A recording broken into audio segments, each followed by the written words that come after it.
I'm Victoria Galea. And I'm Cameron Kroetsch. And today we're going to be talking about Pride in the Hamilton community. How are you doing today in these challenging times? Pretty good. It's a rainy weekend. I don't love that, but it's good to be part of such a loving community in Hamilton. So I feel good about that. We live in a smaller place, so I'm getting outside more than I probably would be and going on longer walks with my dog. That's kind of been how I've been managing the stress of being in smaller spaces and being inside so much, because there's a lot of anxiety when you're outside walking on narrow sidewalks downtown. But what I meant about the caring community is, the caremongering group that's happening in Hamilton, all the work that they're doing. So it's great to be part of seeing how our community is responding to this. Absolutely. It's really important, and I've been enjoying your photos when you see nice little things out and about, which makes me feel good because I'm obviously also trying to isolate, and we're on the other end of the city. I'm in the West Mountains, so I don't get to see the same things anymore. So can you please tell everyone about what Pride Hamilton is and your position within the organization? Yeah, sure. There's kind of two parts to Pride Hamilton, right? There's Pride in Hamilton, and then there's our organization, right? So Pride in Hamilton has been going on for 29 years. So next year, 2021 is the 30th anniversary, which is pretty exciting. And Pride Hamilton as an organization is been incorporated since the end of 2018. So it's only been around for maybe a year and a half now. And that's the latest sort of version of Pride, when the last organization that ran Pride some years before kind of parted ways.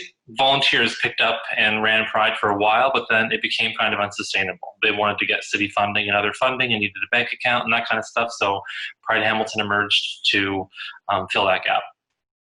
Yeah, especially bank accounts are important when you're putting on such a great festival that I definitely enjoyed last year. As a vendor, we had the Green Party booth set up, and that was overall, I would say, fun and a success. So due to COVID, festivals and large gatherings have been canceled. Can you please describe the transition of planning Pride, a typical Pride event, versus planning Pride during a pandemic? Yeah, I don't think that 100 years ago or whenever it was when we had influenza pandemics, we were thinking about Pride festivals. And so there's not a lot of precedent for what to do in the situation. And Pride is such a physical thing. It means a lot to people to be able to go up, hug your friends, stand around with one another, and share that collective feeling. I know that for me, as a younger person, when I was out going to Toronto Pride and just being physically able to walk down the street and see other people who are in similar communities to you or like you, who were out holding hands, smiling, laughing, having a good time, that meant so much to me. And so I know that's the kind of environment that Pride can have. And so not being able to do that has been really hard. And so it's been a strategy like, well, how do we tap into doing something digitally? What's that look like? And so it's been kind of, the board has been watching what everybody else has been doing and saying, okay, that's interesting. Maybe we could try that. How can we, get these segments clipped together? So it's been a lot of organization, and we've been lucky that in Hamilton, there are a number of orgs who are doing this kind of virtual festival thing. One of those is Cobalt Connects, and so we partner with them to provide all the technical support so we can do this. So it's a lot of different kinds of planning and putting on different skill sets and hats, so, like running around in a physical space and, making sure that folks have enough change, at the beer tent. Those kinds of things aren't as much for reality now, as it is ensuring that video quality is good and that we have the right mix of folks who are participating, and how long and how short is the program going to be. So those are the kinds of things that folks are thinking about now. Absolutely. So can you describe then, I guess, how you see the event playing out? Is it going to be over days? Is it one evening? Yeah, it's going to be on June 14th, on Sunday, June 14th. The original festival that was supposed to happen, Picnic in the Park, was scheduled for June 20th. But that weekend has now become very busy, right? Pride Toronto is doing quite a number of things that Saturday. And so we thought, hey, let's not crowd the market space. Let's pull this back a week. And so we're doing it Sunday, June 14th from 2 p.m. to 5 p.m. And it's going to showcase local Hamilton talent, right?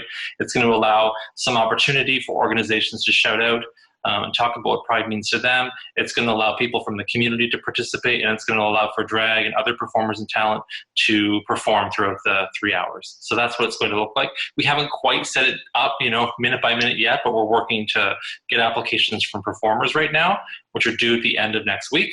And once we have all the applications in, then we're going to make decisions about where to slot everyone. So it's going to be great. Yeah, that sounds great. I can't wait. I'm looking forward to it. I think you guys will do a great job.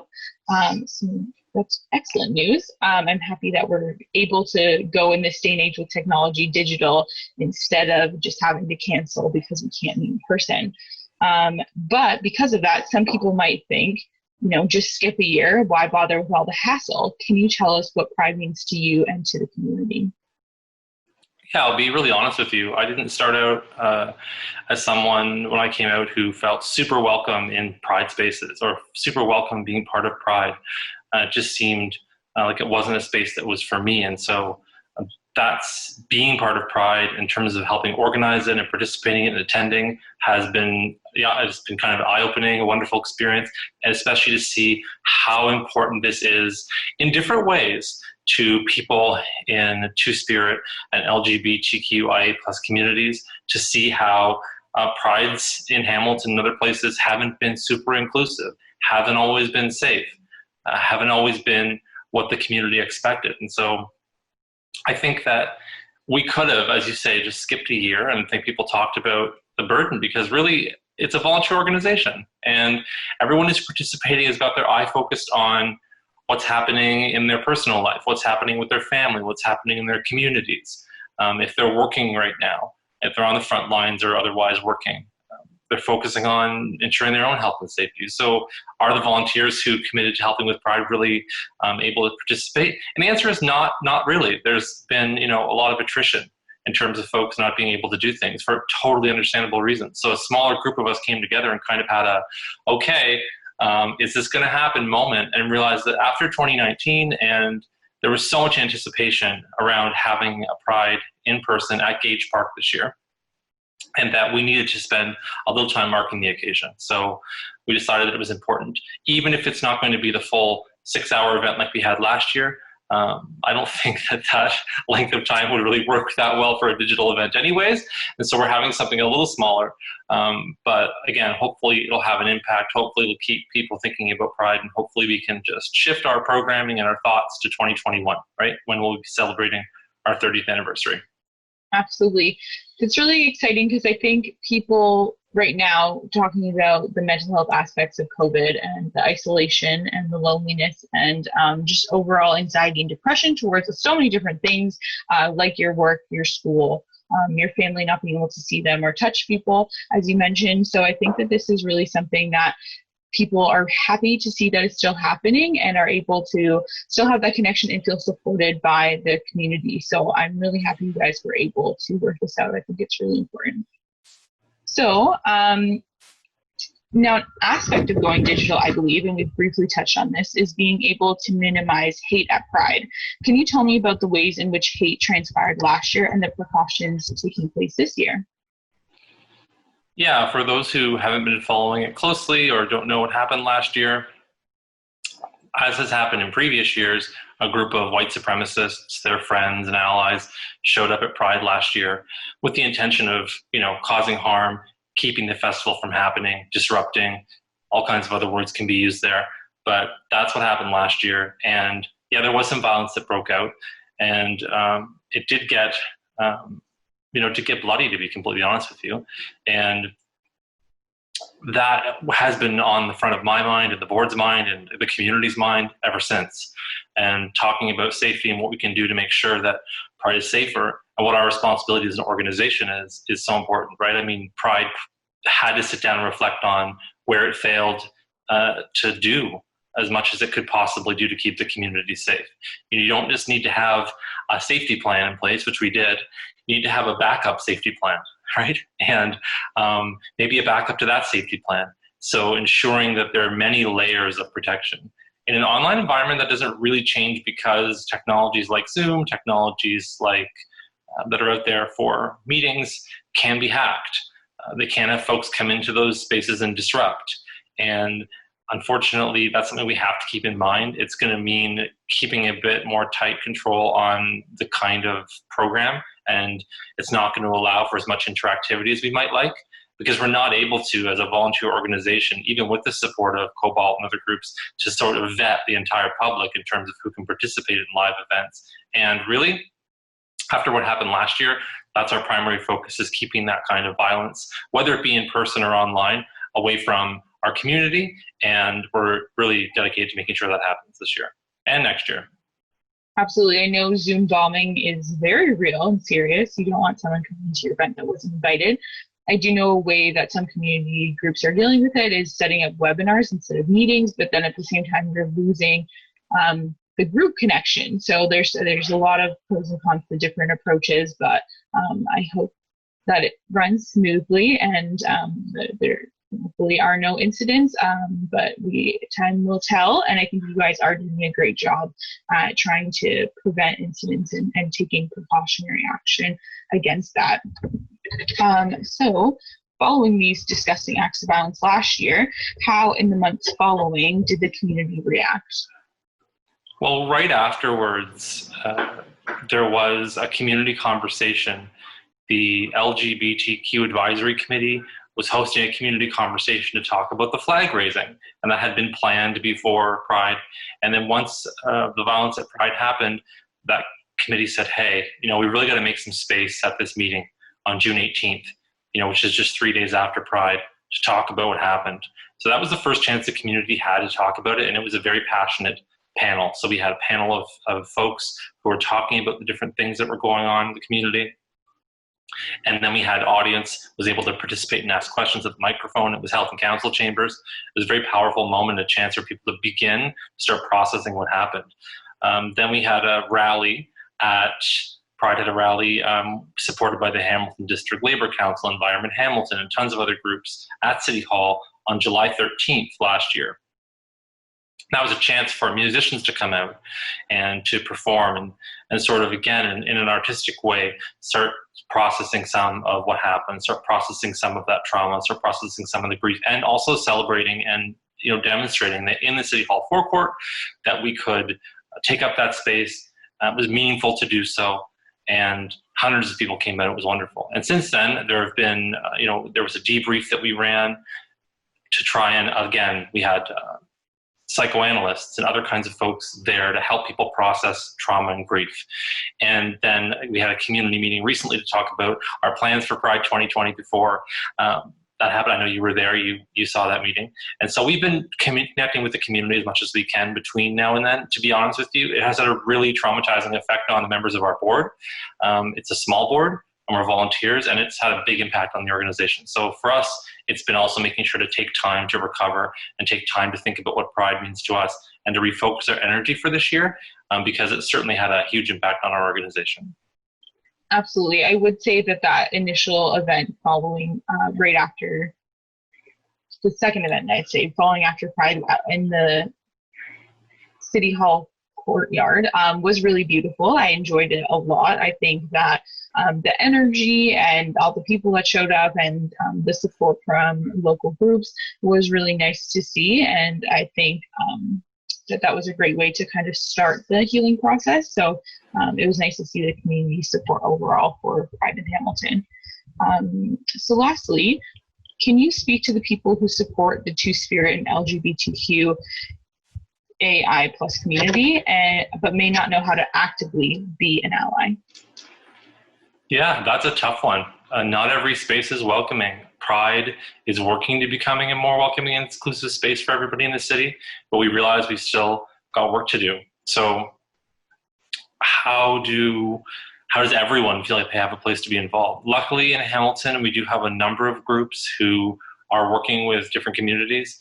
Folks are looking to be more involved with youth, or there are trans folks in the communities who are youth. Spectrum is a great place to build relationships, talk to people, do advocacy work, right? And they've been working in the city for a while now out of the YWCA, so I know people can get involved there. I think too, and I'll speak from my own personal experience. For me, a lot of pride spaces have been really white spaces. They haven't been places that have been open to racialized communities or welcoming or inviting necessarily. We haven't always made sure that space was there. And so I think it's about the larger conversation in marginalized communities about solidarity, about making place and space for everyone. And so if you're looking to get involved in the Two-Spirit LGBTQIA plus community, I think first reach out to folks that you know, but also reach out to other groups that are doing work in solidarity, right? So look at what the work HCCI is doing, right? The Hamilton Center for Civic Inclusion. Look at the work the Disability Justice Network of Ontario is doing and the justice they're focused on and how that justice is important to all of the groups that we're part of, right? So it's not just about being part of, I think, one community. I think it's about being out there in solidarity with other folks who are in marginalized spaces, in marginalized communities. And that's how you get to, I think, do this kind of work in a place like Hamilton. But it kind of depends on where you are in sort of, the grand scheme of things here in Hamilton. If you're in high school, the HWDSB has a rainbow prom that you can participate in, right? So there are all these kinds of things. I do think, though, it's really hard to figure out what those are, right? It's hard for the average person who wants to support or to do something to figure out how to do that. And I could talk forever about all the different little groups that are out there that are doing wonderful work, Kyle's Place. There's just so many great programs out there. The AIDS Network is doing stuff. There's drag show organized by Queer Out of Hamilton and Adam and Steve. Again, I think that there is no one sort of holding ground right now, and that's something we've talked to the city about. And the city has said, hey, we need to have a hub, a place where marginalized communities can build solidarity, work on building networks with one another, and actually be a kind of site for people to find these communities and to find ways to get involved with them and interact. And the city's still working on that, and hopefully it comes to fruition. But what I would also say is, if you see a need and you're out there and you're a member of a marginalized community, start a group. It's not a competition. I don't think Pride thinks of itself, I know I don't, as holding this place of authority in the community or wanting to gatekeep. If you think that there are parts, things that Pride can't do that you want to see have done, if you want to have a rally, if you want to gather or you want to do something, start that group, get that group together, reach out, collaborate with other groups who have experience doing it in the city. And so I think that that's important to have that message out there, that it's not about these anchor institutions, that are out there and that they have claim to all the space. Anyone and everyone who feels like they want to participate should do that.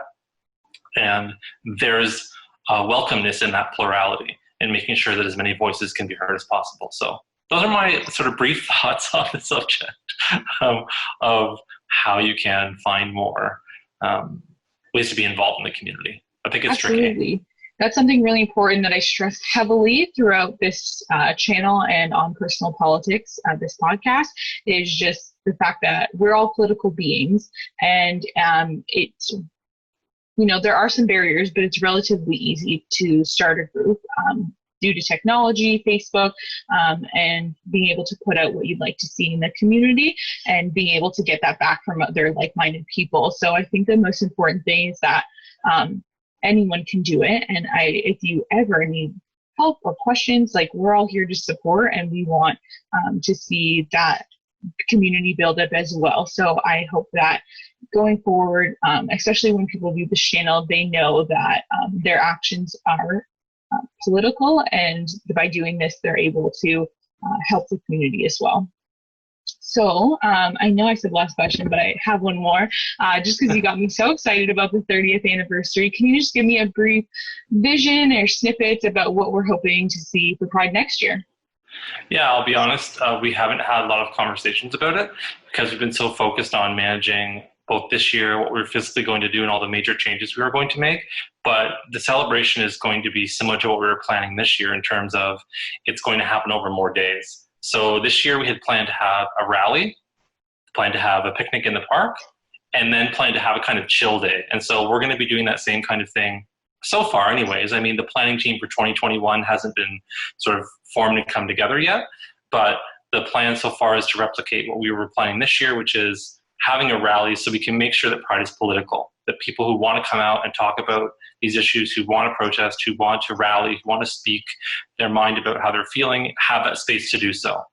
We want to then make sure there are some performances around that, just like we had at the rally. And then we want to have that picnic in the park thing, which is kind of a traditional Hamilton thing, right? And which we've realized doesn't happen everywhere, right? It's something that's not super unique to us, but it's certainly not the norm. And so having that picnic in the park was our central event on the Saturday of a weekend in June, like we have before, with performances and food, and really, I think, expanding on what we've done before and making this a festival that people will say, hey, I really want to go, it's got great food, hey, I really want to go, it's got great performances, but also it's still accessible, it's still free, it still allows there to be participation from everyone in the community, and it's not going to become something that pushes people out or makes them feel unwelcome, right? And that's really, really important. We've been trying our best to build bridges with other marginalized communities to say, hey, like, what can we do to make this event more welcoming? And you're going to see that at Pride in 2021. And the last day, the chill day, the idea is to do something that's not so hyped up, because a lot of folks don't feel welcome in hyped up spaces, or don't feel welcome in spaces that are really performative or loud with lots of people. So we thought we'll have a chill event, allow a kind of different kind of marketplace or market space for people to walk around kind of in a more introverted way, some more calm music, coffee provided by local coffee vendors, some desserts and stuff like that. And so folks who are coming either, to say hey from the night before, or folks who are just wanting to be in a quieter, more calm space, or, more chill environment, have that ability to do that.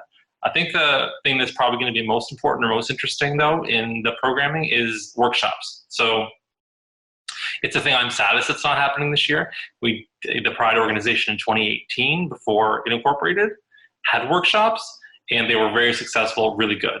Weren't able to do it in 2019, want to bring it back though, and it's going to be in partnership, I hope, again with the Hamilton Library, and looking at across the whole city of Hamilton, getting out there, getting in those branches, having little events and little workshops for people in the community, because again, those smaller, more intimate settings with 10 to 40 people really work for some folks who want to come out and maybe talk about a specific thing, like how do I get a job if I'm a member of a marginalized community? What barriers are out there? What should I be looking to do? How do I protect myself, right?